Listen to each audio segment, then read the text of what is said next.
This is odd. The academia has quieted down after the conclusion of the Niagarbaha Day ceremonies, but it's much quieter than usual. Where are the guards? Why have I not seen a single one? Grand Sage, how may I be of assistance? I called for the guards. Why did you come? My apologies, Grand Sage. Right now, all Academia guards have entered the city to perform the ordered arrest. I thought you knew. Arrest? Who is there to arrest? I have an ominous feeling. Arrest Lesser Lord Kusanali, right? Is that not what the order was? Lesser Lord Kusanali? You mean she has disappeared? Yes. I wouldn't dare make up something like that. Right now, everyone is in a panic, and many are saying that Lesser Lord Kusanali will take revenge on us. What happened? Just what is going on? Lesser Lord Kusanali somehow escaped? Was it Alhaitham and his party that freed her? That's impossible. The Academia is heavily guarded today, and any order to release Lesser Lord Kusanali would be strictly confidential. Besides, Alhaitham and the Traveler are already in our hands. What manner of trickery did they employ? How could Lesser Lord Kusanali disappear into thin air? Disappear? Wait. How was the arrest order distributed to the guards? It was issued by the Akasha earlier today. Only you have the authority to send messages like that, so I thought it was your order. Let me check.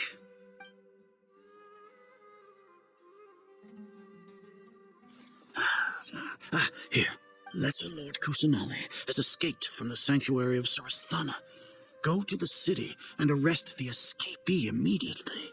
The Akasha indeed contains this information, and it clearly appeared in my mind. How did they bypass my permissions to issue this kind of message? Was it the report about the Traveler that Alhaitham submitted? No. I specifically checked that knowledge capsule before entering it into the Akasha. Could that have been a red herring? Well, even if I figure it out now, it won't make any difference. The important thing now is to confirm Lesser Lord Kusanali's status. Have you been to the sanctuary of Surasthana to confirm that Lesser Lord Kusanali has indeed escaped? Confirm? No, I haven't. It may be a bit offensive to say this, but Grand Sage, what you're saying doesn't make any sense. How can the information in the Akasha be inaccurate? What the Akasha decrees is fact.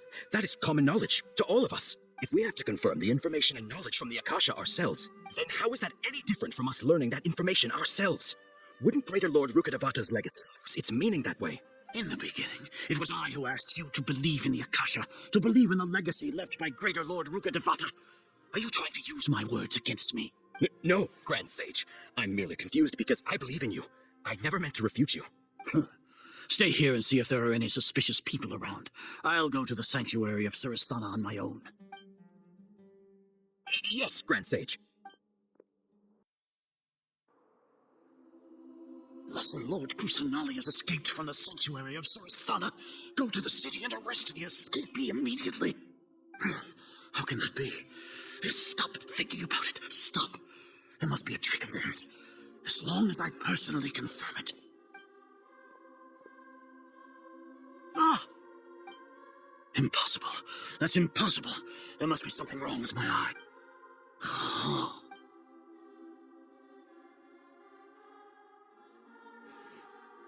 What a comical sight, Azar. Ah!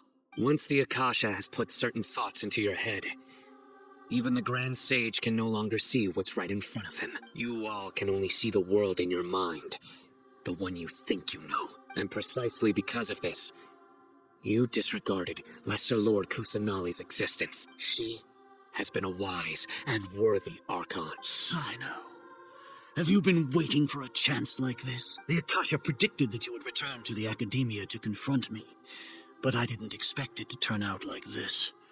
I was careless. No, you were blinded. Your faults stem from your reliance on the Akasha. You're still the same as always. I truly did not expect a proud person like you to cooperate with Alhaitham and the Traveler. People change, Azar. Admit it. The Akasha can't predict my actions anymore.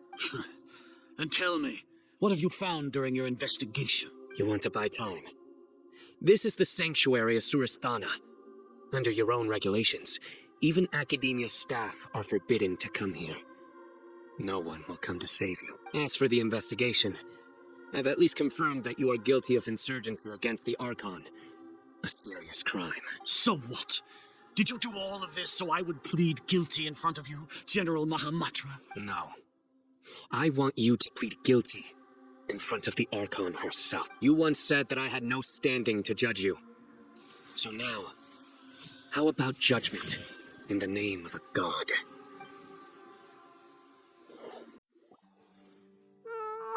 How long do we have to wait? Paimon hasn't heard any sounds outside for a while. Hopefully something bad didn't happen. Yeah, but aren't you scared that we might be locked up in here for the rest of our lives? Thinking about it, at least Paimon has you. We could still chat like this. When Paimon thinks of Nahida being imprisoned alone in the sanctuary of Surasthana, Paimon can't help but feel sorry for her.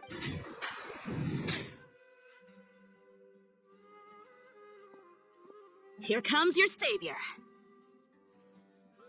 Dia! Paimon just knew you would come to rescue us! You two really owe me some big thanks. I had to search through who knows how many guards to find the key here. It felt even more tiring than whacking them. I'm exhausted. Thanks a lot. Need Paimon to rub your shoulders? No, that's, I'll pass. What are you afraid of? Oh, are you ticklish? Now isn't the time to talk about being ticklish. Things in the city and on Sino's side are both going well. The guards that stormed out of the academia are all taken care of. The Corps of 30 is in charge of the city's defenses, but we already talked to Asfand. They've been fed up with the sages bossing them around. As long as it doesn't break their employment contracts, they'll turn a blind eye. That's probably because you've been super great friends with them for a long time. So, how's Sino doing? The Grand Sage is in his custody. Even I know how terrible it is to fall into Sino's hands, so he probably does too. Sino forced him to release Lesser Lord Kusanali. He has no choice but to obey. So, hurry to the sanctuary of Surasthana. Assuming nothing weird happened, we should have already rescued our Archon. Honestly, I didn't expect our ragtag bunch to do this well. We just came together last minute to save the Archon, you know? Alright, you two better go. I still have to clean up some messes in the city. See you around.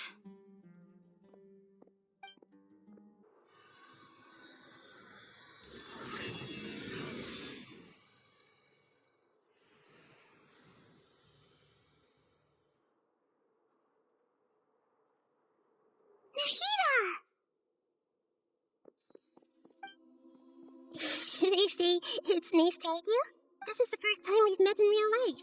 Before, we've only met in dreams, consciousness, or when I was in someone else's body. Thank you so much for coming to rescue me, but I also need to apologize. During this time, I did some self-reflection. My sense of inferiority and yielding to the academia led to all of this, and created so much trouble for you all. Exactly! We're here because you're a good Archon and one of our friends! Thanks, you too. Amazing. So this is how it feels to walk out of that cage with my own body. It's like I just had an endlessly long dream. I can't even tell if I just woke up or was only now born into this world. My concept of self has become so clear. But now doesn't seem to be the time to indulge in this feeling. This is really embarrassing. You all just rescued an Archon, and now she needs your help to save her country, and even the entire world. It's okay. With you here, Paimon's sure that everything will work out. There's one more thing. What is it? For all the things the academia did to me, and for all the folly it committed in the name of wisdom, as their Archon, I will make them pay. Ah! Wow! That's the spirit! You're finally standing up for yourself and not letting people walk all over you! I understand now. To be a better Archon, I first need to better myself. If you haven't even figured out how to be a caterpillar, how can you be a butterfly? Yes, true. That reminds me. I wonder how far along the academia is with their god creation plan. We need to hurry and prevent the birth of that false god. I need to make some preparations. Since I'm now free, I can establish a direct link to the Akasha and control it. First things first, I need to remove the restrictions that the doctor put on me in the Akasha. After that, I'll make some adjustments and revoke the sage's permissions. The Akasha will then be like how it originally was. After all, the academia betrayed Greater Lord Rukkhadevata's trust. This might take some time. In the meantime, you should also work on your own preparations. If we don't stop the god creation plan in time, we'll be in for a tough fight. How's it going, Nahida? I'm done with the parts that needed my involvement to complete. Although it's my first time working with the Akasha like this, its internal structure and operation procedures are easy for me to understand. Greater Lord Rukkhadevata's design is truly brilliant. Oh, also, this is for you. Huh? What's this little floaty thingy? It's a small device I put together just now. You can think of it as an upgraded Akasha terminal. You may not need it right now, but it should be helpful in certain situations. Wait! This thing has the same characteristics as Paimon! We're both small things that float! Oh, all the things that make Paimon special got copied! When Paimon appears with the Traveler from now on, people will remember Paimon because she isn't unique anymore! It's alright, Paimon. It can't replace you. It's only a flying device, but you're the Traveler's irreplaceable friend. You're so good at comforting people, Nahida. If only the Traveler was as smart as you. Hmm? I was simply telling you what I feel to be the truth. I wasn't trying to comfort you. Nahida, you're natural at this. What you just said made Paimon even happier. By the way, there's something I need to confess. Even though I'm the Archon and in control of myself again, I'm not very good at fighting. You may have heard that an Archon's power is derived from their people's faith. However, I'm not as well loved as Greater Lord Rukkhadevata. If we get into a situation where combat is our only option, I'll have to count on you, and I'll do my best to provide support. I'm glad I can rely on you. So the God of Wisdom isn't good at fighting? That actually sounds about right. I've located where the false god is. Time is of the essence, so let's get to it. What is this place? Is this really the way we need to go? Wow. Who would have thought there'd be a place like this hidden right smack bang in the middle of the city? The sages wanted to realize their god creation plan without being discovered. The safest and most convenient way would be to build within the academia itself. That's true. They were already hiding one god, so why not two? Judging from the structure here, the project is a huge undertaking. The sages really saw the god creation plan as their ultimate goal. But this place doesn't look like it could have been constructed by the academia alone. The Fatui under the doctor sure didn't hold back. They provided a lot of technological support. Yeah, or else they wouldn't have been that generous. Is that it, though? I've always felt that this doctor is different from the academia sages. He doesn't seem to share their sense of urgency. Instead of being interested in the end product, it's like he's enjoying the experimental process. The Fatui Harbingers are all such weirdos. So, the doctor being weird is actually normal. So, this Fatui that they're trying to turn into a god is called the Balladeer? We have previously come into contact with his consciousness. He harbors particularly strong obsession. One is the desire for a gnosis, since he was created to be the vessel for one. The other obsession is probably related to his past. I can't quite explain it. Paimon knows that he was a prototype puppet for the Raiden Shogun before he became a Fatui Harbinger. That's why he wants a gnosis so badly. There's no way he'd willingly be a test subject. Not with that temper and ego of his. It sounds like you know the Balladeer quite well. I see. Tell me more about him and what he's like. The more we know now, the better we can plan for and react to any future situation. I see. How fascinating. Alright, time to go. Let's get through here and meet him in person. Looking at its operational status, we must prepare for the worst. The god they wanted to create is likely close to completion or already completed.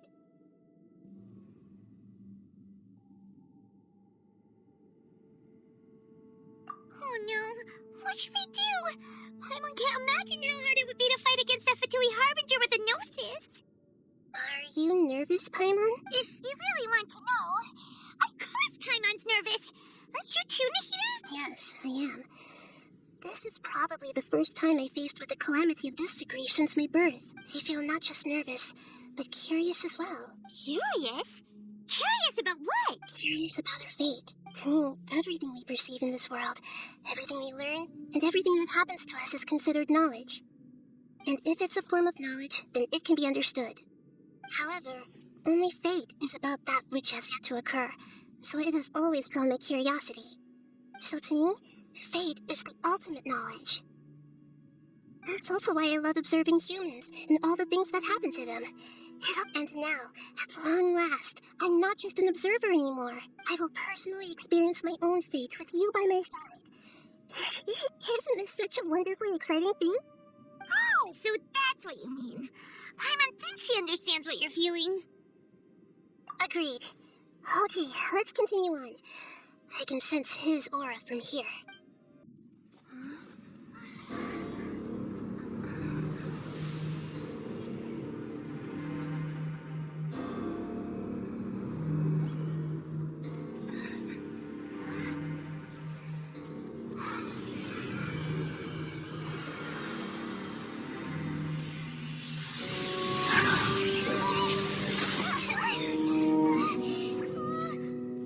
Who would have thought the world would be so eager for my birth? I remember you, Booer, the god of wisdom, and standing beside you, the traveler. Is he all-knowing and powerful now, like Greater Lord Rukkhadevata? No, I can't feel the same kind of divinity I felt from the Greater Lord. It seems that the sages didn't get the chance to infuse the divine knowledge capsules again. But even still, he has undoubtedly become a true god now. So we're too late? The Balladeer has already become a god? The Balladeer, a long bygone title. When my spirit ascended to divinity, I felt as if I had existed for the same number of epochs as heaven and earth. Looking back, the existence of what once called itself Kunikazushi appears infinitely small and ugly.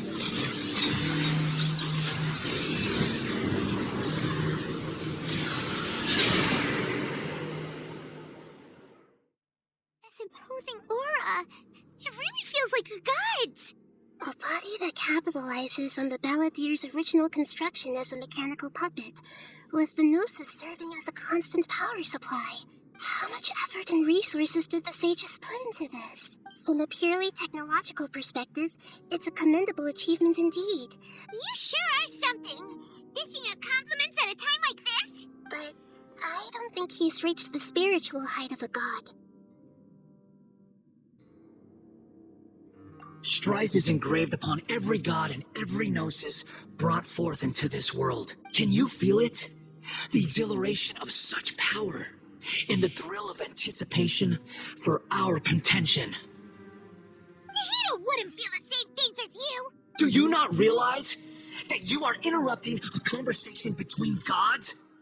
Lonely creature, know your place. The strife engraved upon a Gnosis. You're talking about the Archon War. Teyvat's current peace was not easily won. I didn't personally participate in the Archon War, but the way I see it, all those losses were meaningless, driven by the demands of the laws. There's no point in bringing it up again. Is that so? Yet I am deeply disappointed that I was never allowed the fortuity to personally participate in the Archon War. This is a first, encountering a god in this world who does not crave power. No wonder your own people have abandoned you, god of wisdom. Your judgment is as your existence, unsubstantial. This is where everything ends, Booer, the god of wisdom. You should know that wisdom cannot solve every problem. Like now, where your only option is to face me in combat. Come! Let us reenact a scene of the Archon War. Come and inaugurate my birth as a god.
supposed to be a battle between gods, yet you choose to hide behind a mortal. And now, you're acting like you'd sacrifice yourself for a human. Are you having fun proving a false sense of heroism to yourself, fool?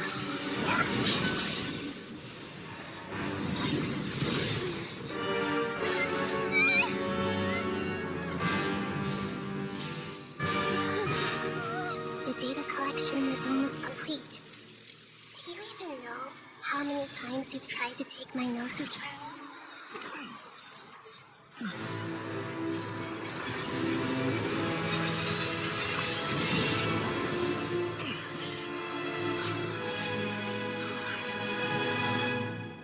We just concluded the 168th loop.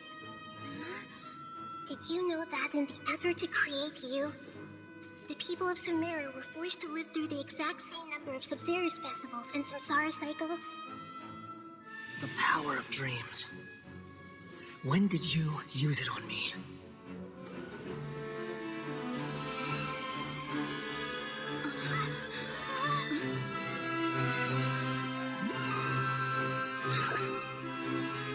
You can't even defeat me in a dream. What do you hope to achieve with this little trick? Come, traveler. Just like before. Allow me to awaken the memories in your dreams. All that battle experience! It's more than that. Compile everyone's wisdom in the name of the Archon. That is the original function of the Akasha. I've sent everything that happened just now to the people of Sumeru in the form of knowledge. I've asked them to help you find a way to defeat the false god.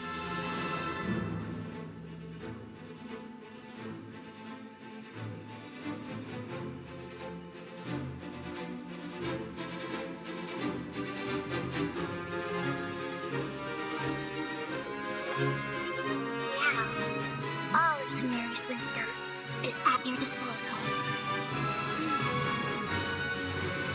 Meaningless tricks won't save you.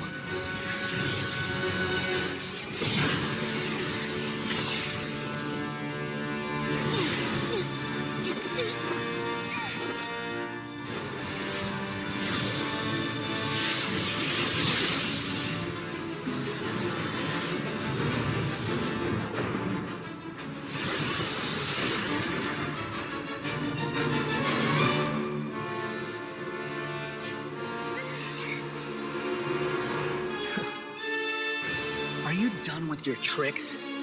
Can I finally take this as a real battle between gods? I'll leave this to you, the first sage of Boomer.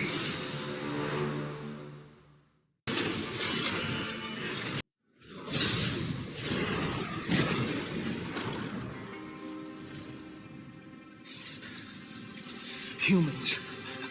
Filthy humans.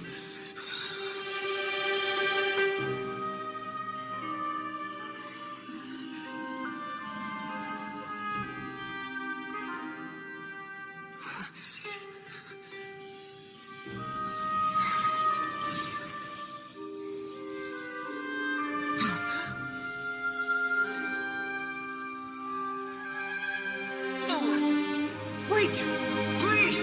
Anything but the gnosis!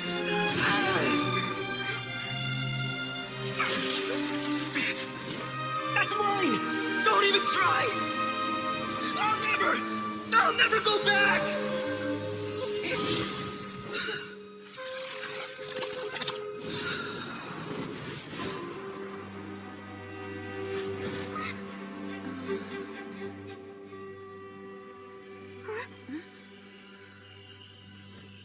We haven't yet found the answer to the most important mystery. Irminsul is still waiting to be saved. With the power of another Gnosis, we may now finally understand the last memory of Greater Lord Rukkhadevata.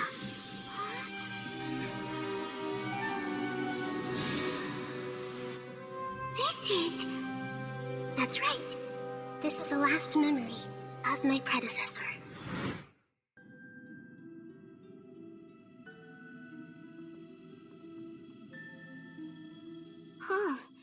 This sure seems very different from what Paimon imagined. Shouldn't Irminsul be in this realm of consciousness? Yes, that is our destination. But I didn't expect the remaining consciousness of Greater Lord Rukkhadevata to be as polluted as this. Forbidden knowledge? It seems you know about a concept that even I don't completely understand. Could you tell me what you know? Your inference seems logical enough. Forbidden knowledge once polluted the desert thousands of years ago, but was successfully repelled thanks to King Deshret's self-sacrifice, and Greater Lord Rukkhadevata nearly exhausting her power. Then, a second instance of forbidden knowledge pollution occurred during the Conria Cataclysm 500 years ago. But I'm afraid it is much more serious this time, with Irminsul itself already in danger. So, if we're in the remaining consciousness of Greater Lord Rukkhadevata, and it's also been affected by forbidden knowledge pollution, then does that mean, in order to save us, Greater Lord Rukkhadevata? Yes. It's very possible that she sacrificed her life in the fight against forbidden knowledge. She didn't completely eradicate forbidden knowledge, but if it weren't for her actions, the pollution would have been far more rampant over these past 500 years. The way that everyone, including me, has forgotten everything about forbidden knowledge may very well be due to her restoration of Irminsul. Aww. Do you feel sad, Nick? I'm just sharing her pain. The pollution of her consciousness here is severe. There is madness, chaos, and pain all around us. Did she fight to resist the forbidden knowledge pollution in such terrible conditions, all the way up to her last breath? She even used her last remnant of lucid consciousness to leave a clue for us to follow. Yes, her words were distorted by forbidden knowledge, so that's all we could hear. But now, we have a chance to find the answer to this mystery. We can cross the polluted consciousness until we found the right path to meet with her lucid consciousness. And then, we'll let Greater Lord Rukkhadevata tell us the truth in person. Each of us need to be mindful of the state of our own consciousness while we are here. Even with the Gnosis' protection, we must always keep a clear mind. Otherwise, we could go mad at any moment. That's so scary. Don't worry, it should be easy enough for you to keep that mind of yours clear, Paimon.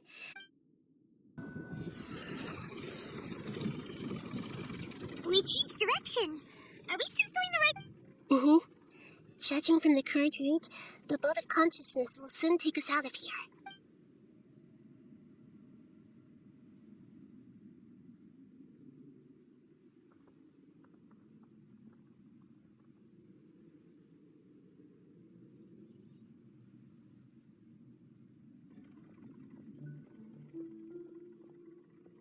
We'll be arriving at our destination soon. How are you feeling? Are your minds still intact? Huh? But everything's been completely normal for Paimon. Hopefully there won't be any more interruptions. This time, we should be able to meet Greater Lord Rukkhadevata. Are you saying you've never met Greater Lord Rukkhadevata before? No. It seems that my birth and her death took place at the same time. Otherwise, I think she would have given me a little more guidance, and I could have done a better job. Hey, you've done a great job, Nahida. Let's get out of this creepy place and go meet her.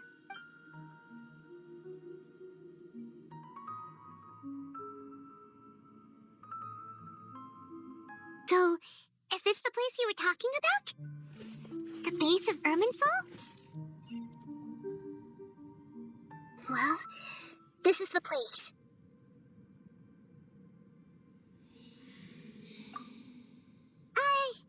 We're here to find Greater Lord Rukkhadevata, but the one standing over there is... Is that me? Are you Greater Lord Rukkhadevata? Yes, that's me. Are you surprised by my appearance? Irminsul and the surrounding lands have been reproduced here as they were years ago. But this is just a realm of consciousness. We are manifestations of the same nature, hence why we would appear exactly the same. We're of the same nature. Why? Because you are me, and I am you. You are me in the new samsara. The new samsara? As Greater Lord Rukkhadevata, I'm the avatar of Irminsul, and you are the purest branch snapped from Irminsul. Imagine it this way. Even if a tree dies, its branches will eventually take root and grow, continuing the tree's life in another form. I'm merely the remaining consciousness of Greater Lord Rukkhadevata. The real me has presumably died a long time ago.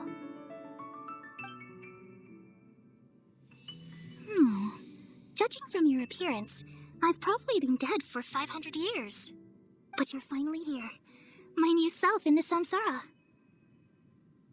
If this is true, then am I going to be a great Archon like you someday? Though we share the same nature, our fates are bound to be different. All things have their own fate. When a branch grows into a mature tree, it won't be the same as the original tree. That's why fate is the ultimate knowledge, isn't it? That's a great insight. Yes, very good. It's also precisely why you won't become like me. Really? But perhaps you may become an even greater Archon than I. I already see a determination in you that I didn't possess in my time. And the future that it leads you to will be yours alone, along with the blessings from your past experiences. Don't worry. The growth of wisdom is like that of a plant. You only need to wait quietly for the flower to bloom. Come to think of it, the sages never had the faintest inkling of the meaning of wisdom. Thank you. Nothing makes me happier than discovering that the Archon I always admired was in fact myself in another fate. It's so nice to speak with you, Greater Lord Rukkhadevata. I've always wanted to meet you. The feeling is mutual. From the moment I snapped the branch off Irminsul and created you, I've also looked forward to talking with you. Could you tell me why you wanted to create me? And what exactly happened when you died? I see. You're here seeking answers, right? Everything that day, even the sky itself, changed into a color like this. At that time, the seven were all summoned to the nation of Conria. Except for me. I had a more important task to attend to. I had to protect Irminsul. The disaster occurred together with the pollution of forbidden knowledge. At that very moment, with my consciousness connected to Irminsul, I sensed something was wrong. The pain started to torment my mind. By the time I reached Irminsul, it was already displaying signs of corruption. Had I not repelled the pollution of forbidden knowledge with King Dashwood thousands of years ago, I might have felt even more hopeless and lost. So what exactly is forbidden knowledge? It's a kind of knowledge that doesn't belong to this world, and a form of truth that can't be understood. It came from the very bottom of the abyss. Even I could never understand it. The world is constantly rejecting it, leading to all kinds of bad phenomena. If we allow forbidden knowledge to pollute Irminsul, I'm afraid the entirety of Tevat could fall apart. So, there's knowledge that even the god of wisdom can't understand? At that time, I knew I couldn't repel the forbidden knowledge with my strength alone, which is why I created a device that compiled human wisdom and named it the Akasha. It's truly the world's most amazing invention. Thank you. For a long time, I thought dreams were the fruit of human wisdom. Though it was selfish to do so, I borrowed people's dreams using the Akasha. Then I compiled their wisdom and all of my own power. Well, did it work? Thanks to the wisdom of the people of Sumeru, almost all the forbidden knowledge was cleared from Irminsul. But things didn't go as smoothly as I thought. I had a terrible headache, which gave me an uneasy feeling, and then I remembered that my consciousness was also connected with Irminsul. It brought me knowledge and wisdom, but vile corruption as well. From the very beginning, my existence had been polluted by the forbidden knowledge. Oh no. How could that happen? I've experienced that pain in your consciousness. It must have been a horrible experience. Yes, but my feelings weren't important. The important thing was that even if I died, my existence and everything related to me would continue to exist in Irminsul as memories and knowledge, meaning that the forbidden knowledge couldn't ever be permanently eradicated, and there's no way for me to eliminate myself. It would be a sort of paradox. So, I took the purest branch of Irminsul as my incarnation in the next samsara, and left a trail of clues, all in hopes that you would come here and remove me and my pollution from Irminsul forever. Wait, no, I can't. So you realize what that implies? You are very smart indeed. Irminsul has all the knowledge and memories of this world. And as you've realized just now, removing me from Irminsul means I essentially will never have existed in this world. But this is the only way to save Irminsul. People love you so much, and And they've missed you so much over the past 500 years. I'm exactly the same. So how can we just forget you like this? Is there really no other way? There must be something else I can do. You're the god of wisdom, Booer. You should know that there is no other way. But this is so cruel. I don't want to forget you. No need to feel so sad, Booer. As someone who delights in wisdom, you should feel joy at finally finding the answer. These are the words in their entirety. The answer you've been seeking all along. Let the world completely forget me. We all nestle under the great tree of wisdom, peering out to perceive the world.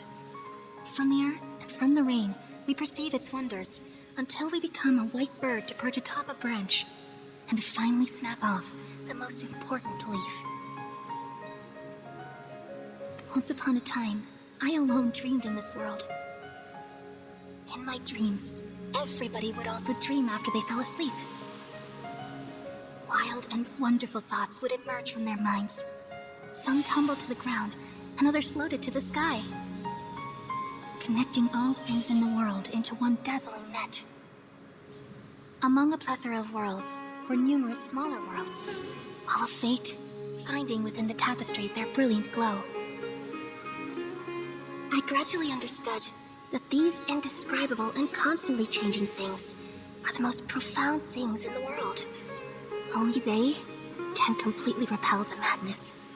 Only dreams can awaken consciousness from the deepest darkness.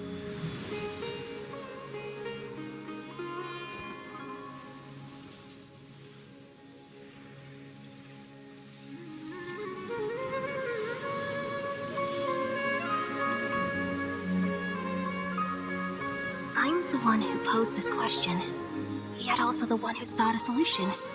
Saving the world with the dreams of the people used to be my answer. And now, you've also found your own answer, and I shall return all the dreams to the people.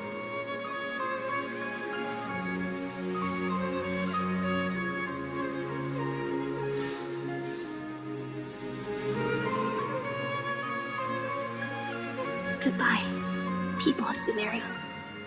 May you be blessed tonight with the sweetest of dreams.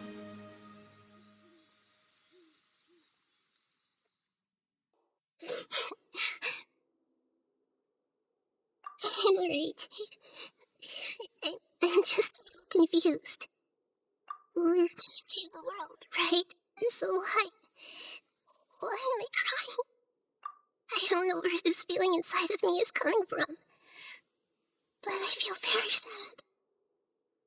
Just now, we used the power of genesis to successfully connect with the elemental consciousness from 500 years ago.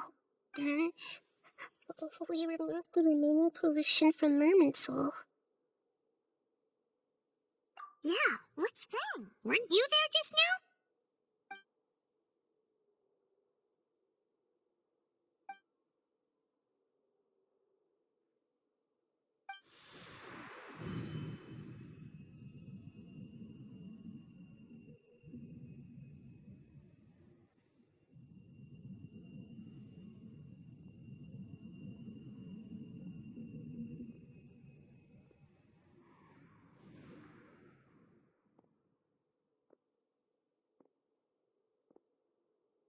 Huh?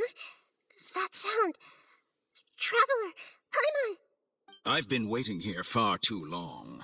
But finally I have the chance to be alone with you. All the precious time I wasted has finally paid off. The doctor! What have you done? Just a type of sound wave that can quickly put defenseless people into a dream.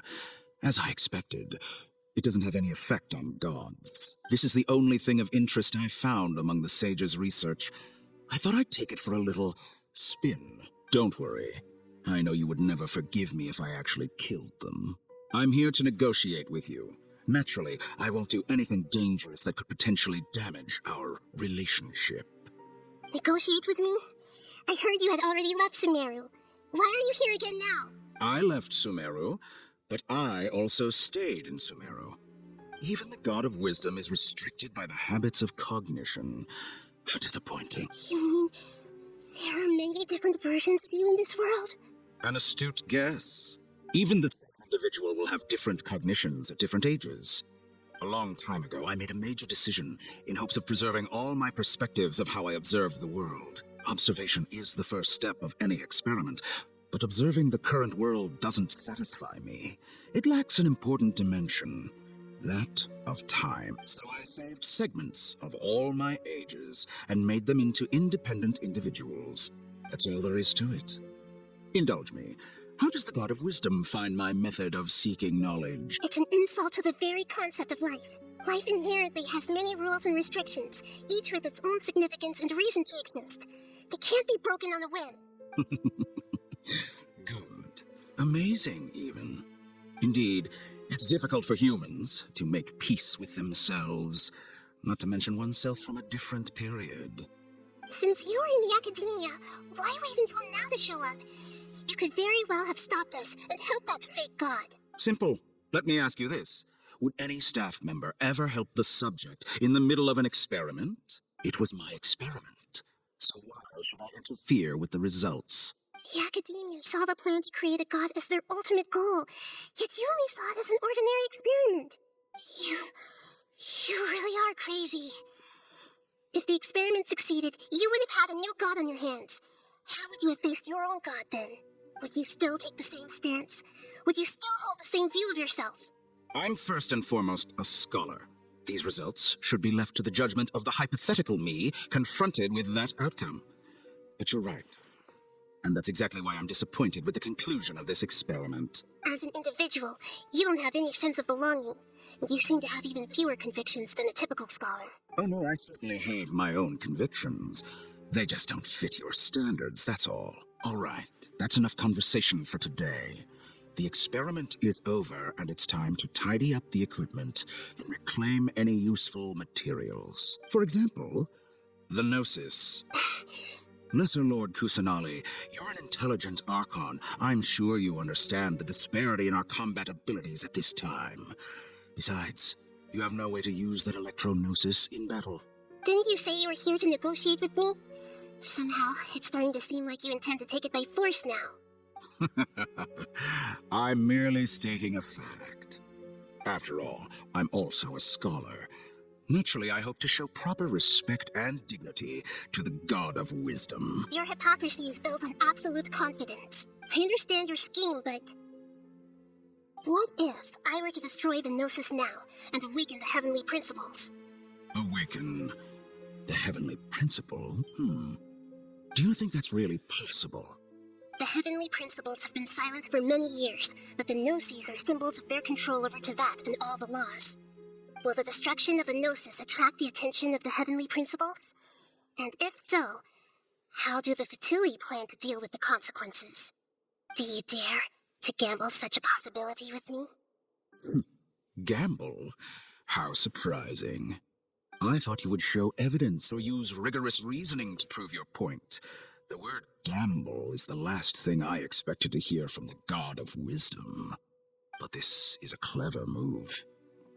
You must have seen through me when I first captured your consciousness. As a scholar, I respect all possibilities. This has always been my principle and is an essential trait as an experimenter. Indeed, I can't ignore this possibility. So tell me then, what are your conditions? This foreign Gnosis will only lead to disaster if it stays in Sumeru. But this Electro-Gnosis is the prize I obtained after defeating one of your fellow Harbingers. Now, as the one who initiated this cascade of events, shouldn't you pay the corresponding price? Price? Interesting. What price would you have me pay? How about erasing all your other segments?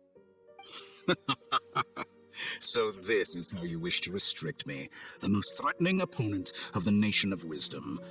What you request of me is like plucking out the eyes I have placed in the dimension of time. Segments are extraordinarily difficult to make. They require extremely rare resources and enormous amounts of time and effort, requiring me to destroy them all here and now. Bravo. A suitably wise decision on your part. Yes, How very interesting. Can I assume that you have long been wary of me?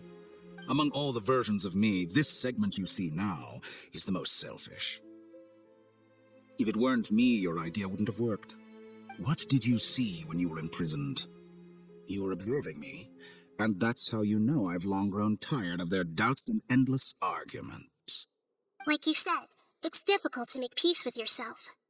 Being as smart as you are, have you managed to do that? Huh. I see. If you think all those versions of me are worth a gnosis, then deal. You sure didn't hesitate much.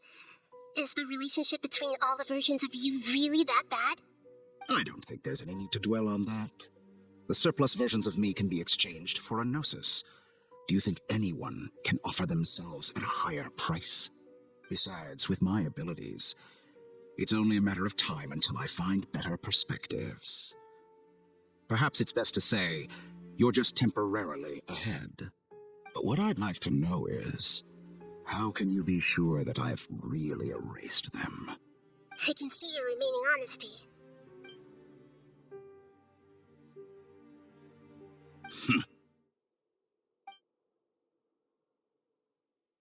What a ridiculous decision! Sheer You can't be foolishness. serious!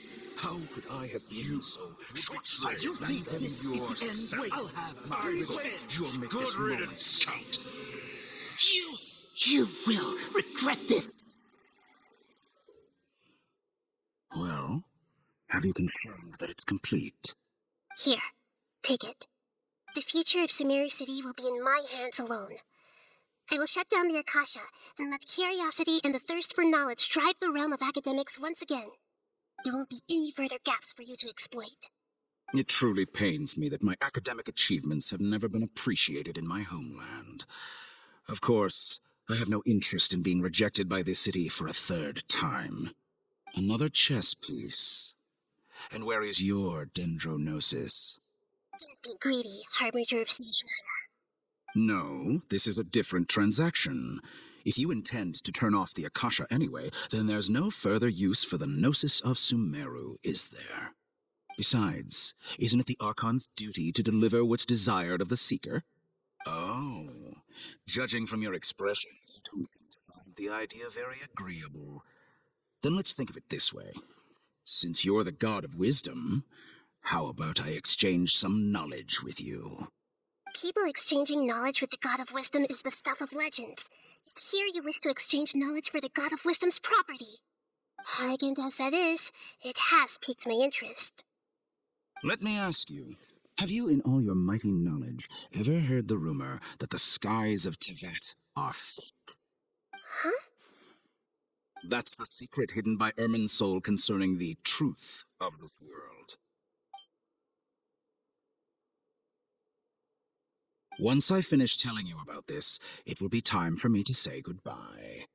With negotiations, we've all gotten what we wanted. I'm very glad I got to meet you like this. Your arrogance may know no bounds, and convictions may mean nothing to you. But I'll still listen to what you have to say.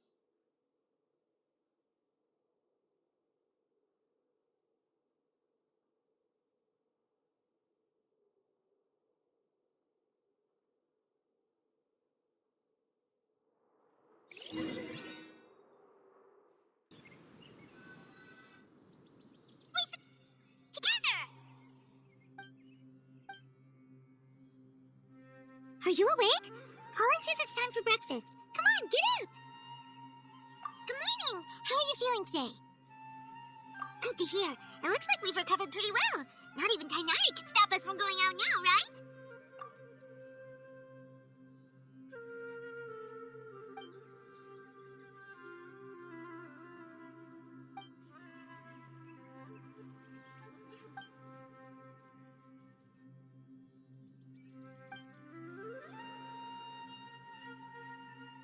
Come on, Traveler, let's go! Good morning! Looks like you're awake. Yep, yep! I prepared some breakfast today. Please have a taste. It's nice to have you here so we can eat something yummy. Well, now that I've recovered from Elizar, I'm feeling better than ever. I can even prepare 4 or 5 meals a day now. And Paimon bets they're all delicious. Oh, by the way, someone brought a letter for you after you went to sleep last night. Nope, Paimon wanted to read the letter with you after you woke up, so Paimon didn't open it. Alright, let's read it now. Oh, it's from Nilu. We're going to hold a feast at the Grand Bazaar and celebrate Sino's reinstatement as the General Mahamatra. As heroes of Sumeru, please be sure to attend. I'll wait for you. The date of the banquet is written on the back. It's in 2 days. Oh, I've also heard that you've become heroes here as well. That's amazing. Sometimes I'm really envious of strong and confident people like you. Oh, you're embarrassing me. Anyway, let's go to the Grand Bazaar to have a look. Oh, before you leave, be sure to inform Master Tainari. Tainari! Good morning. How do you feel today? We feel much better. How about you? I'm recovering well. Thanks for asking. But from the looks of it, you seem to be already busy with work again. It's fine. I'm not that busy, really. The Elizar patients have recovered, as well as Hypatia. For now, I only need to tend to my Forest Watcher duties. It seems once Irminsul started getting better, everything else started to recover too. Yes, but there are still some residual effects. The withering is one example.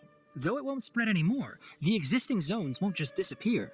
We forest rangers will still need to do the work. By the way, we have some good news. Sino got his possession back. This news is hardly new. He had already mentioned it to me before. Huh? You mean he was already here? Why didn't he come to say hi to us? He visited once, but he was afraid of disturbing you while you were resting.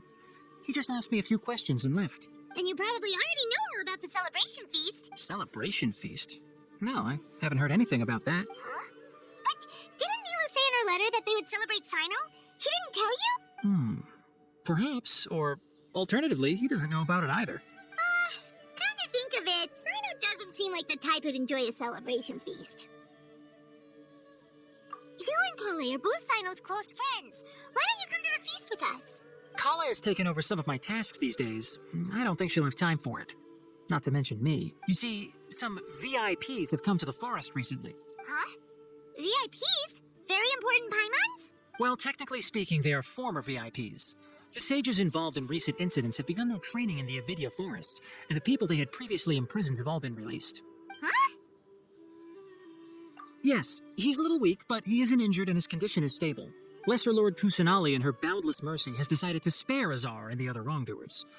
Supposedly, they were ashamed of their shallow ideologies and have decided to dedicate the rest of their lives to cultivating wisdom in the Avidya forest.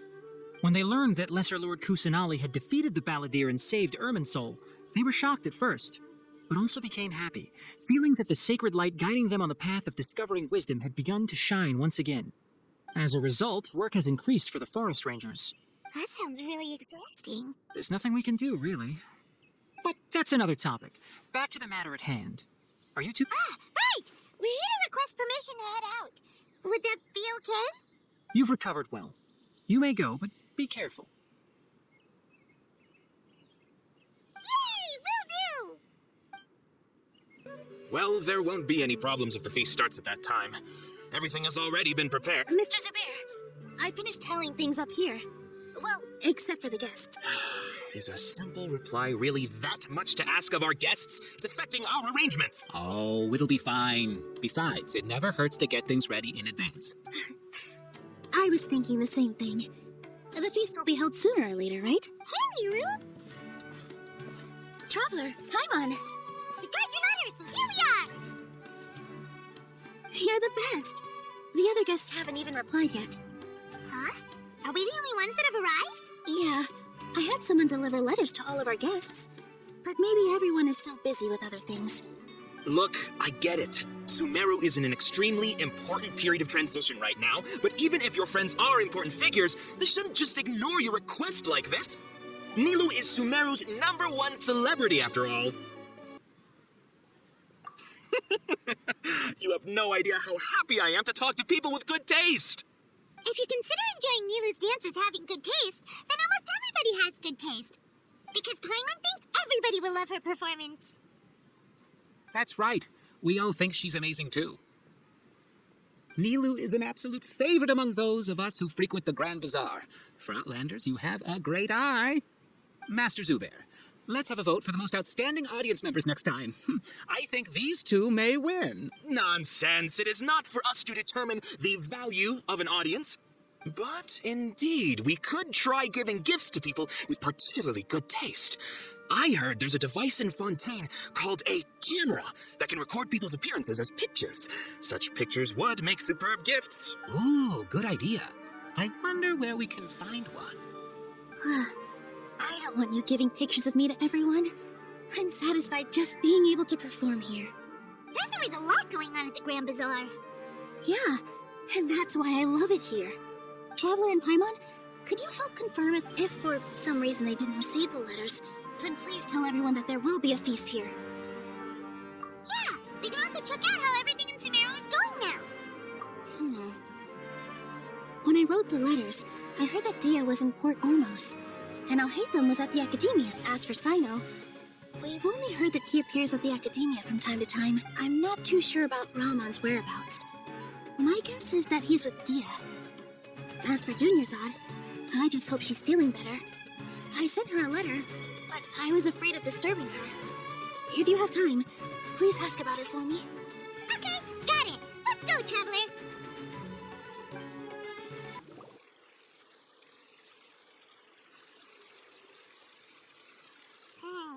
We haven't seen Alhaitham anywhere. Let's ask that person over there.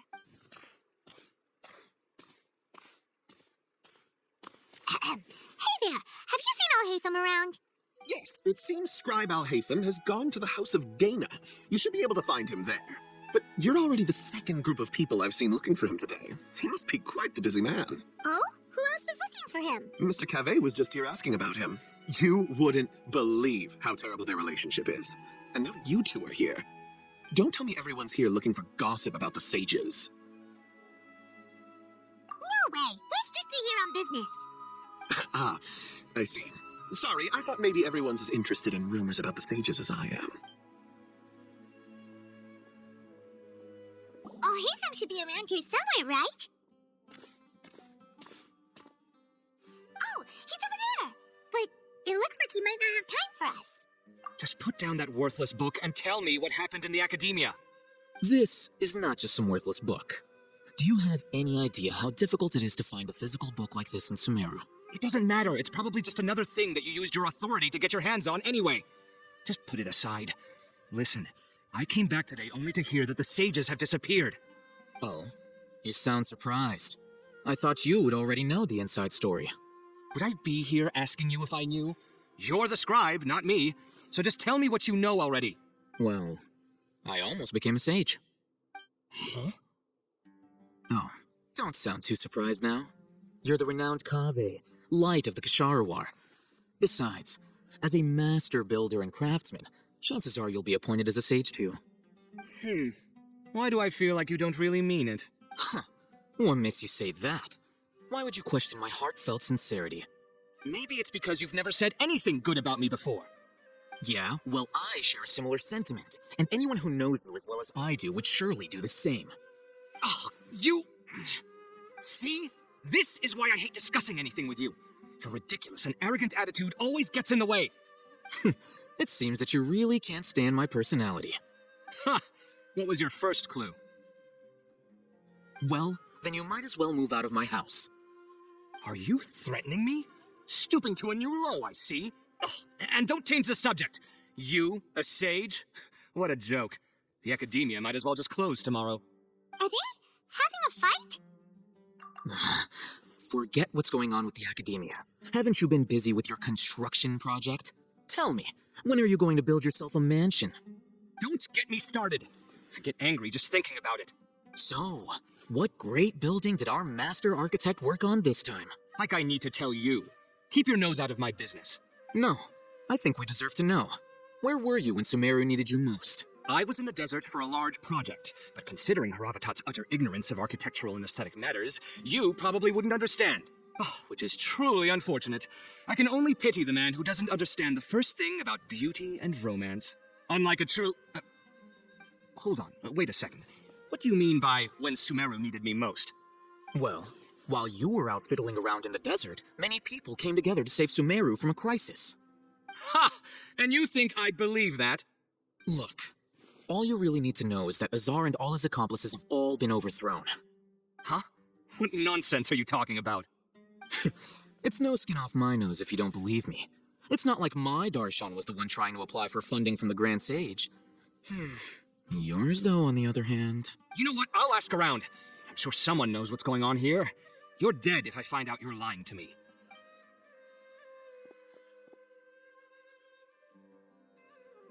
Hello, Hatham.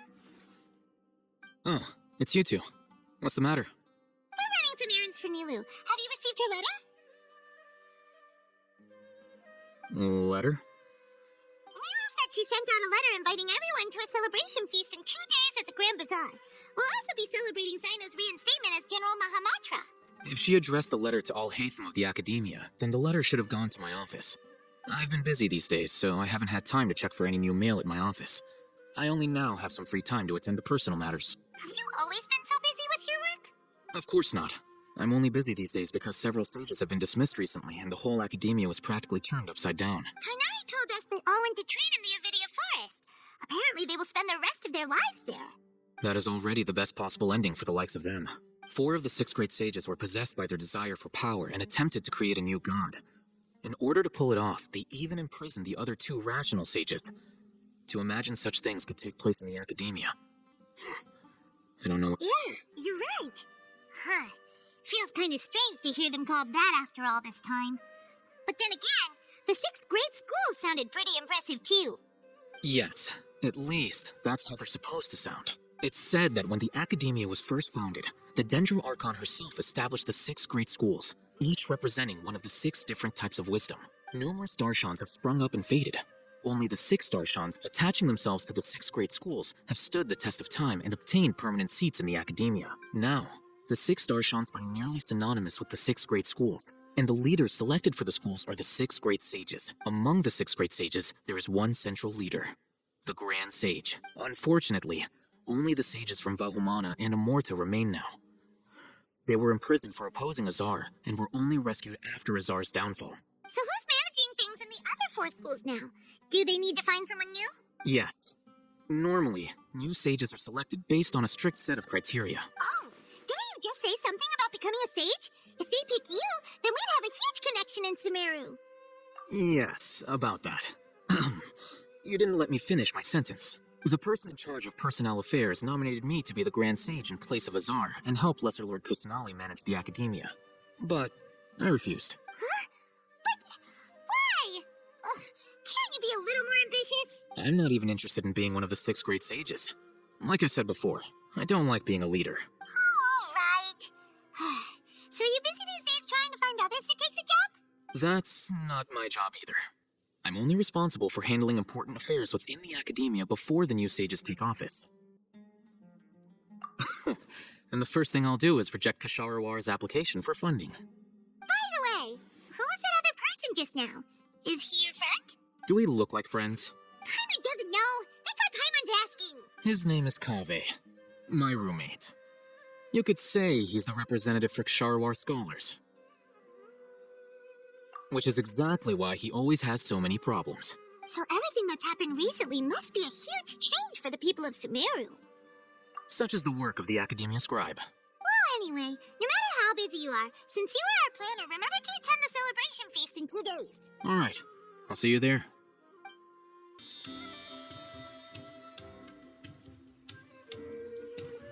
This is Port Ormos. Now where could... Is that Paimon I hear? Huh? Oh, it's been a while. How are you doing? Dinyarzad! It's been so long since we've seen you! I'm doing well. I can go as far as saying I have never been happier in my entire life. I don't know if you've heard, but Elazar has completely disappeared, and all the patients have recovered. You kidding? Knowing them and the connections they've got, I'm sure they've heard about it. Yeah! That's right. My lady is feeling better now, so I'm accompanying her for a walk. Why do you still call me that, Dia? You've already informed my father of your resignation. I guess I'm just used to calling you my lady. Old habits die hard. Resignation? You mean you're quitting? Yeah, I might start losing my edge if I keep being a bodyguard for the Homeyanis. You know that my parents and I are fond of you, and that we appreciate you very much. It wouldn't be a problem if you wish to continue to be our bodyguard. I'm not a woman that's easily persuaded. You should know that by now, my lady. When I took this job, I'd already decided that I'd quit as soon as you recovered. It's time for me to get back out there and chase that horizon. So what are you gonna do now if you're not gonna be a bodyguard anymore? I want to take a risky job and put my body to the test again. Huh? But we literally just finished one of the most dangerous jobs ever. Are you getting bored already? I know. If I hadn't joined in that plan with you, I wouldn't have come up with this idea. I guess I still get fired up by that feeling of going all out in a fight. It made me realize that I'm still a mercenary through and through. Life is short, and I'm happy that I got to be a part of that operation. But the whole thing also made me realize that there are still many problems in Sumeru. And as a desert dweller, I'm still not completely ready to settle down on this side of the wall. Well, I remember a friend had someone bring you a message. You mean I'll hate them? I didn't expect him to still remember that. I thought he was joking. We just came from talking with Alhaitham at the academia. Did he tell you that he suggested that I come work at the academia? What? I heard that Azar and his cronies fell from power, and Alhaitham told me that now was a good time to find a job in the academia. But only if I wanted to. Whoa. Paimon can't see you being anything other than a mercenary. Me neither. But I think Dia would look great dressed up as a scholar. Ugh, forget about it. I wouldn't last 10 seconds in there. Alhaitham probably just liked the way I worked and knew I'm good in a fight. So he suggested I find some work in the academia. But you know, if you take him up on the offer, Sino might actually agree and let you become a Matra. Because you're super amazing. The Matra have all the talent they need as long as they have Sino.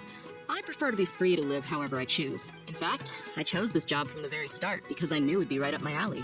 Even if being a mercenary means facing all kinds of danger. A lion has to return to the wild sooner or later.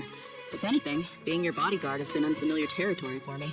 I don't want to see you go, but I'll respect your decision. I'm glad to hear you say that. Come on, no need for the sad face. It's not like we'll never meet again. Once the whole Dendral Archon thing is settled, everything in Sumeru will take a turn for the better. That makes me happy too. But a peaceful society will probably mean less demand for mercenaries like me. Before long, we'll be a dying breed. So I'd better get to work while I still can. Huh? Wait a second. You make it sound like you're leaving now. Well, no, not yet at least. I promised my lady I'd stick around until next week. So, have you been in Port Ormos this entire time? We were wondering if you had received a letter from Milu. Oh, did Milu write to us? She heard that you were seen in Port Ormos, so she sent the letter here. Huh. It was probably sent to the inn that we're staying at. My lady has been very energetic lately and keeps taking me on hikes, staying out even into the night. By the time we get back, the receptionist is usually off napping on the job.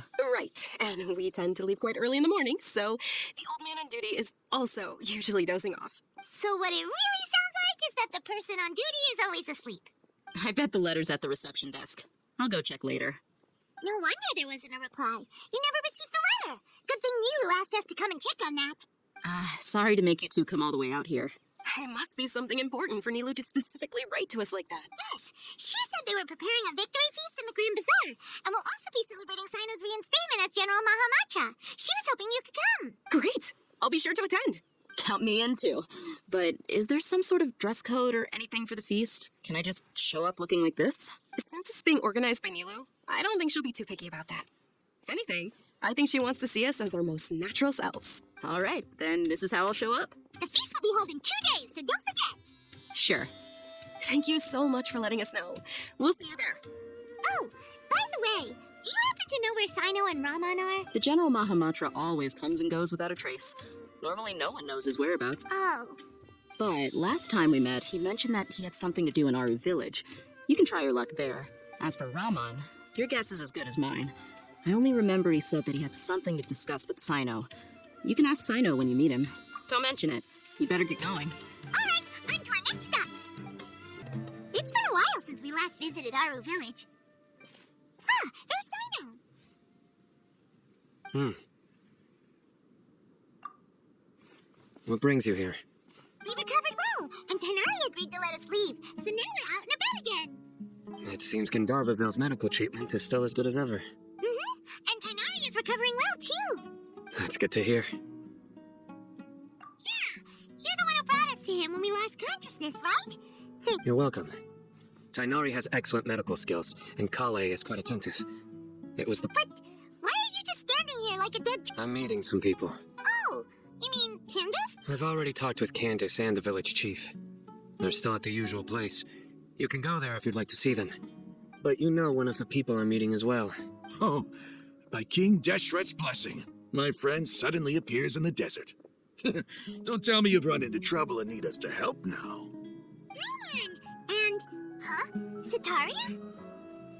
Oh, you know me? Oh, well, you're pretty famous in the academia. Don't worry, these are our friends. No need to be so guarded. I see. I'm doing well. Many good things have happened recently. Same here. Really, I feel that my whole life has started to shine after suddenly finding a new direction. Oh, tell us everything. Yeah, you go ahead. Alright, well, I suppose I should start by saying I've decided to leave the academia. What? It's not that I've given up on being a scholar. Instead, you could say I've found a new identity. I will no longer pursue research like a typical scholar, but I have not completely given up on my relationship to knowledge either. I can see what you're saying now.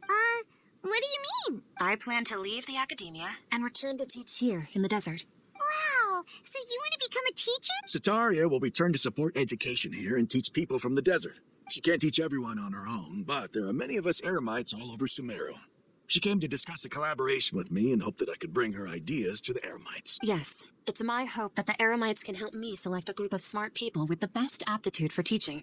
I'll teach them, and after they've finished learning from me, they can go educate more people. That is the true meaning of education and the spreading of knowledge. The people of King Deshret suffer from sandstorms, exile, and ignorance. Miss Ataria is more than welcome to come teach her.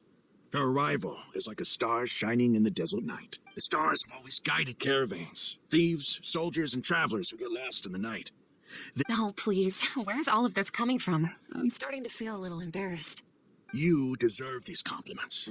Mercenaries are accustomed to danger and don't fear death, which is why we recognize extraordinary actions that common people would easily overlook. Sataria's idea will bring much good to many people. At first, I feared it was destined to fail. Everyone knows that the academia doesn't allow scholars to teach in the desert without permission. As you know, all knowledge is under their surveillance and control, and very few desert dwellers are as lucky as me.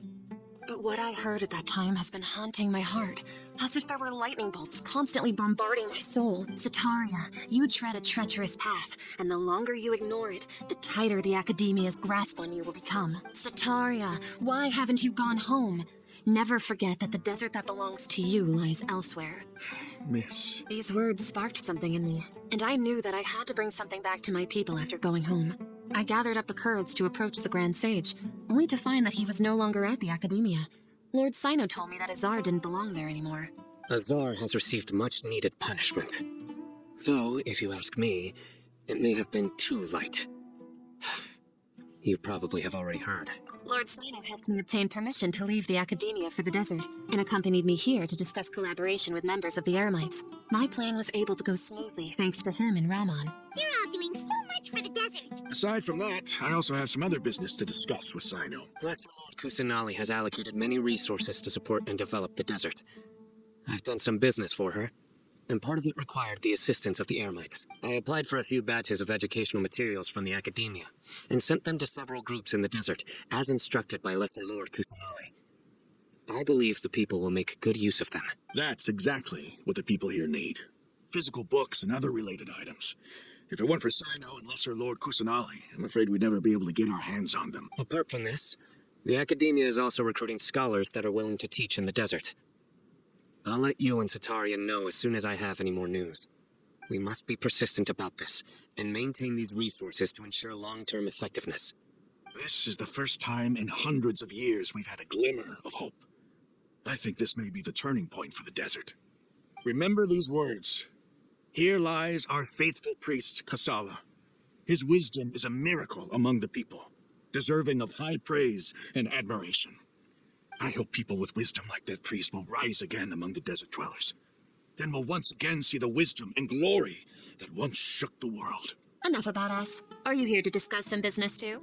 No, not at all. We're actually here on behalf of Milu. Nina wanted to write to everyone, but she wasn't sure where the letters should be sent, so she asked us to come find everyone personally. A celebration feast will be held in 2 days at the Grand Bazaar. She hopes that all of you will be able to attend. At the feast, we'll also be celebrating Sino's reinstatement as General Mahamatra. Although, judging from your appearance, it seems you've already been reinstated. Paimon thought you would only start working for the Academia after the feast. Celebration? Feast? It's the first I've heard of it. Tighnari was right. She really didn't know. This feast is for you, Sino.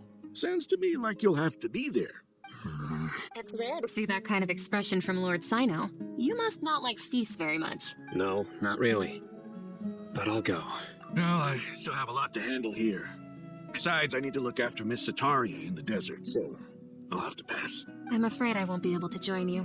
Although, if you'd be so kind, please give a message to Miss Nilu. The message is, I'm sorry for how I treated you before, but now I understand the beauty of your dance.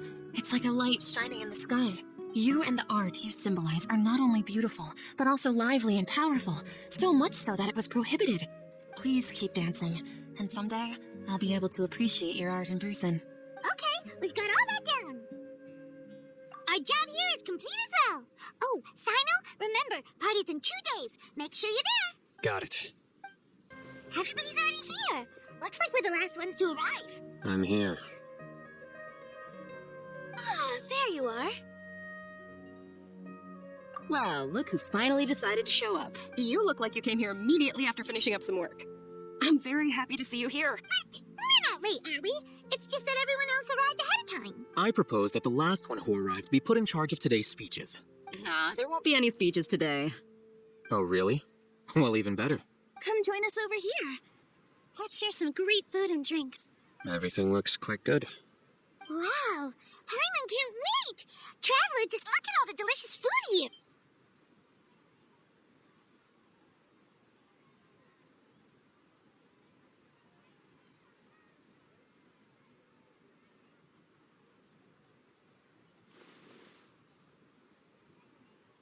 Whoa, it's so delicious!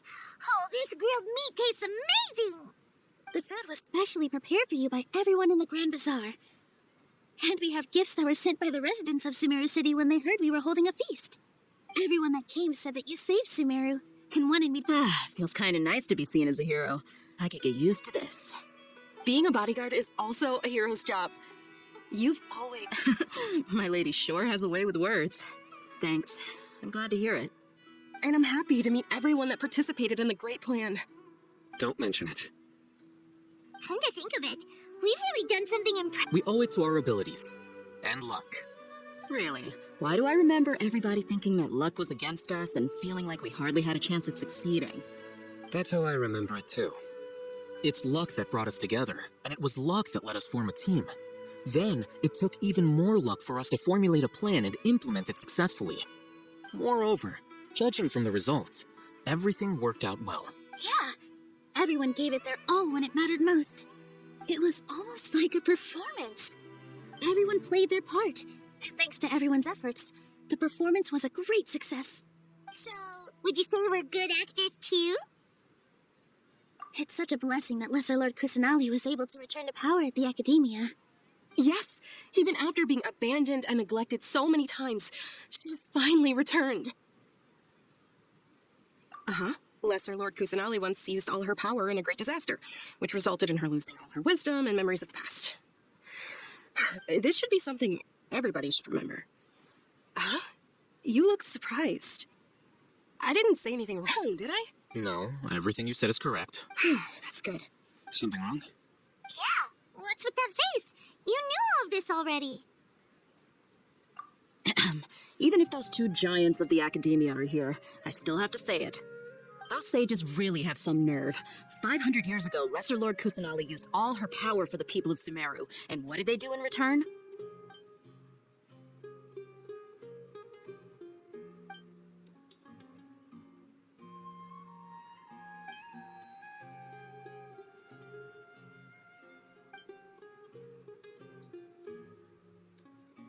If you bite the hand that feeds you, don't act surprised when it turns into a knuckle sandwich, right, Sino? Perhaps I shouldn't say this, but their treatment of Lesser Lord Kusanali calls for a more severe punishment. You could simply tell Lesser Lord Kusanali that you wish to have Azar and his accomplices severely punished. I respect our deity's decision, and won't interfere in any way. While we're on this topic, why didn't you accept the Academia's invitation to become the Grand Sage? Are you trying to say that I'm fit to be a sage? Not at all. But every person handling this election process has said that you are the most suitable candidate to lead the Academia right now. Why? Because he dethroned Azar from power? Could you try to put it another way?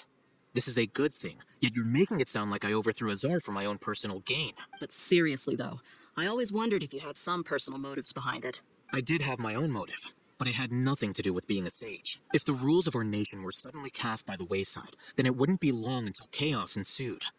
I had no intention of letting their dreams disrupt my life. By that, you mean your life working as the Academia's scribe. Precisely. Wait, is that all? So that's the only reason why you joined us and came up with all those plans? It's reason enough. You've certainly got quite the personality. You flatter me. All right then. How about you? You've already resumed work as the General Mahamatra, right? That's right. Will you be happy with that life? It's not about being happy. There are merely a lot of things that I must do. Even so, keep your spirits up and try to be happy, okay? And try to smile more every day, just like I'm doing now. Thank you. I'll keep that in mind. I seldom participate in such lively gatherings, but the atmosphere here is quite good. No, this gathering today has a unique meaning. The Grand Bazaar is lively because the people here feel happiness from the bottom of their hearts. Unlike the farces at the Academia, that happiness is an emotion that'll be forever alien to those bookworms who have driven themselves insane by studying. I seem to have taken both keys when I left the house. Oh well. There you are, traveler. Well, how is it? Are you enjoying the feast today? If there's anything you're unhappy with, just let me know. I'll be sure to take note of it. That's good. It's the first time I've ever invited so many exceptional people to one place. I was a little nervous myself. You see, every guest here is quite extraordinary. It's unbelievable that we've got everyone together here. Almost like a fairy tale. Make sure you live it up tonight. I'll be happy as long as you're enjoying yourselves. I'm honored to have her think of me this way. If I have a chance in the future, I would really like to invite her to one of my performances. I can't explain why, but I just feel elated right now. Thank you. The atmosphere here is good, and everything is delicious. I don't often come to such places, but it feels quite good. I have a lot to handle these days. Otherwise, I could show you around. There's always next time. We're friends after all. This feast is pretty good. I like it. My lady, the grilled meat over there is delicious. Have you tried it? Yes, I also tried some fruit just now. Oh, they're very sweet. What an amazing place to relax. No wonder everybody likes to rest at the Grand Bazaar. You said it. Oh, look who else is here. Hello. Oh, I'm so happy Nilu invited everybody. Oh, now I have the chance to meet all the heroes. Hey, less of that polite chit-chat and more eating and drinking. The feast is about having fun, not stuffy formalities.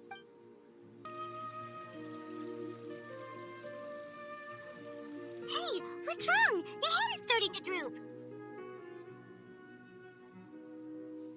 Hey, you can't just fall asleep here. Paimon will go find something delicious for you to eat. You'll wake up once you've put something yummy in your tummy. Of course, just wait here for Paimon.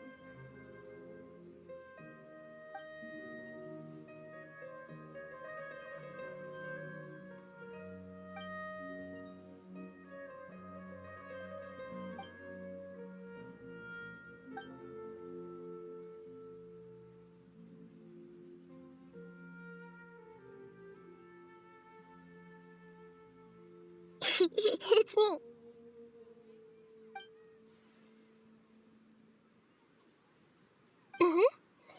You may blame me for being a bit too self-indulgent. I was thinking about talking with you, and the next thing I knew, I had made a connection with you. The connection between us is amazing. It's like flora and the fence it grows upon. I heard there's an amazing celebration feast today at the Grand Bazaar. I wanted to have a look for myself, so I snuck in. Lately, I've been so busy dealing with all the fallout from recent events, so I really haven't had any free time. Although you've already helped me with a lot, there's still one more thing I hope you can help me with. Please say thank you to everyone for me. Oh, is it not convenient for you to do that for me? But if I just show up all of a sudden, people will become all quiet and stiff, won't they? What if I end up scaring them and ruining this wonderful feast? That'd be the last thing I want. Let me think about it. Okay. Yes, I have.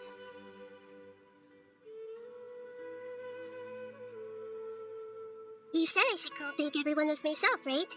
So, I've decided to borrow your body for the time being. Please don't blame me. The floor also climbs up to the fence to get closer to the sky.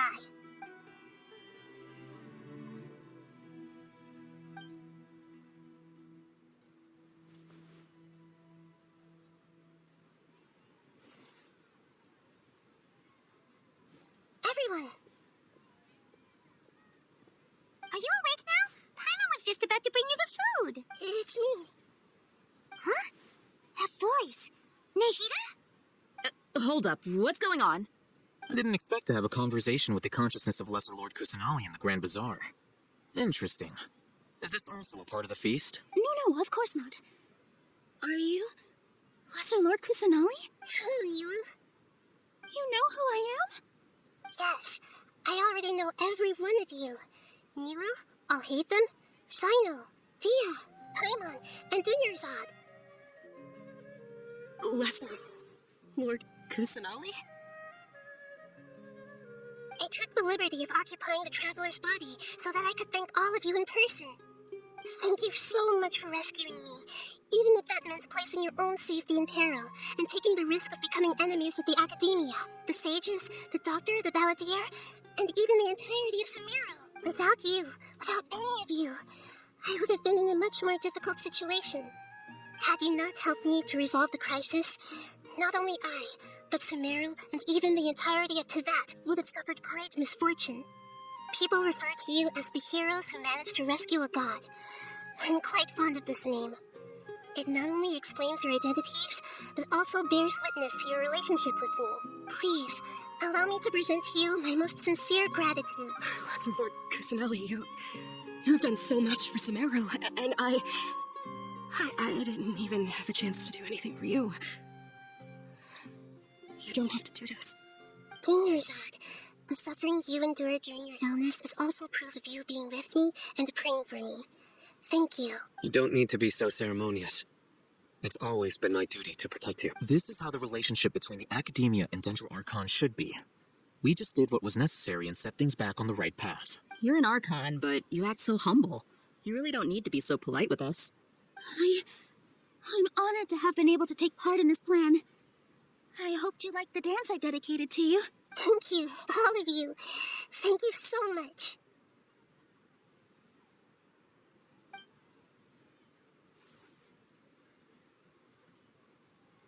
Yeah.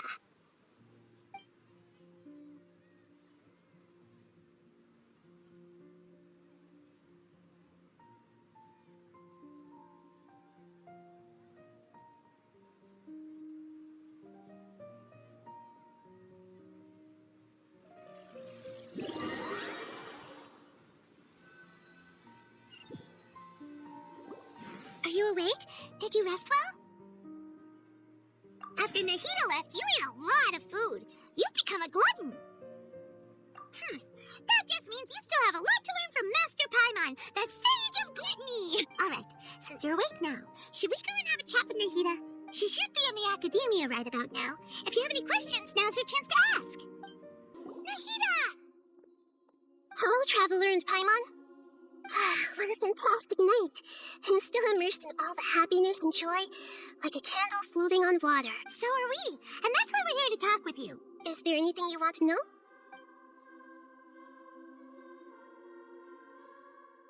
After recent events, the Akasha can no longer function as it used to. I've given it some thought, and have decided to shut it down permanently. But this is definitely not a bad thing.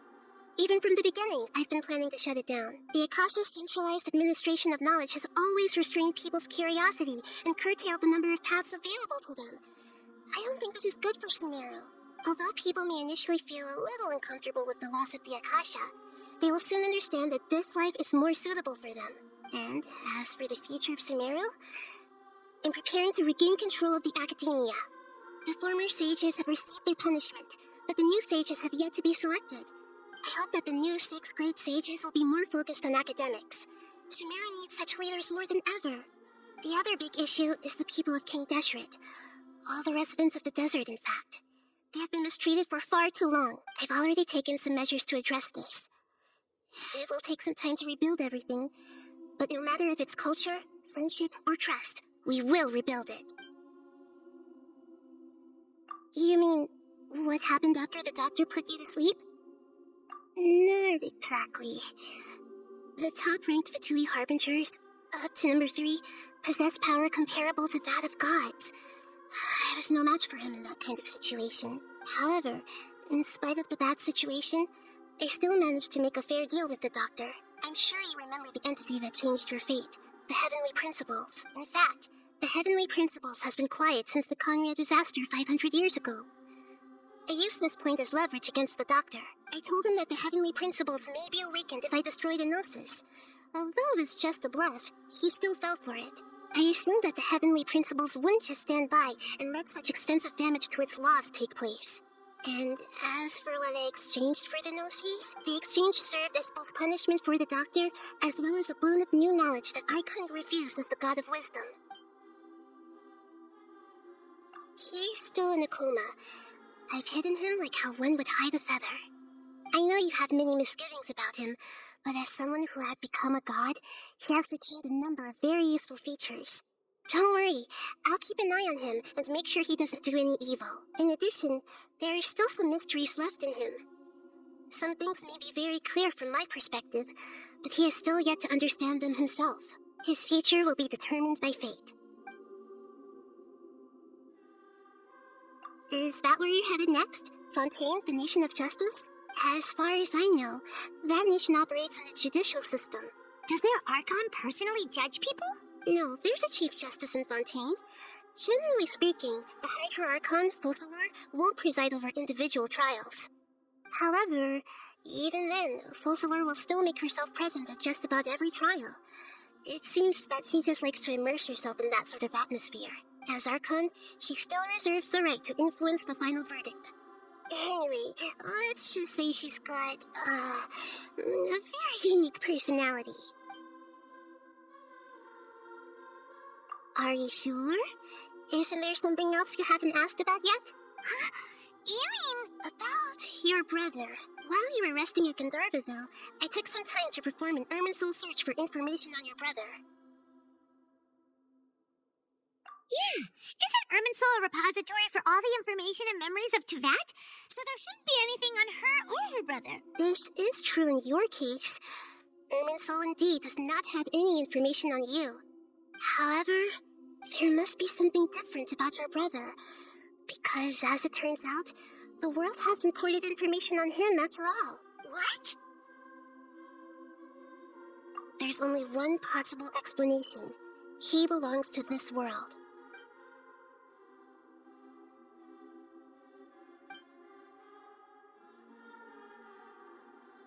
But nothing about this makes any sense. Wasn't this your first trip to Tevat? According to the records I was able to access, your sibling suddenly appeared in Conria.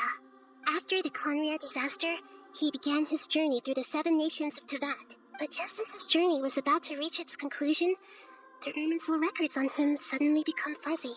What do you mean, fuzzy? Did something happen to him? All I know for sure is that somebody, for reasons only they can know, is deliberately obfuscating his fate. And whoever it is, if they can do that, who knows what else they're capable of. But even that wouldn't explain how he somehow comes from this world. Something else I noticed was that according to these records, the Fatui have not classified your sibling as one of the Descenders. What's a Descender? Paimon's never heard of it.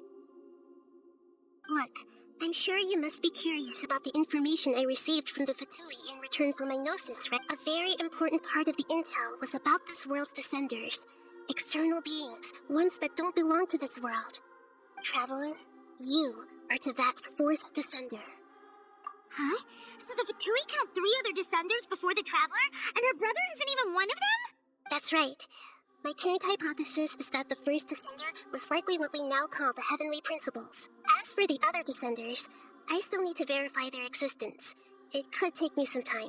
Paimon's head's about to burst from all this crazy new information. And yet, even knowing all this, I'm sure you may still have a lot of unanswered questions. I must say, I truly regret that I can't help you more as the God of Wisdom. There are many questions in my heart as well. I will need some time to go through each one of them. And soon, you'll also begin your journey anew and depart from Sumeru. I'm very interested in your future. It's a journey that can't be observed or recorded by this world. If fate is the ultimate knowledge, then your future will be the ultimate fate. Paimon's sure glad we got to meet you, Nishi. The pleasure is all mine. I can't thank you enough. Alright, that's enough talk for today. If you ever miss me, just close your eyes, and maybe I'll appear in your dreams.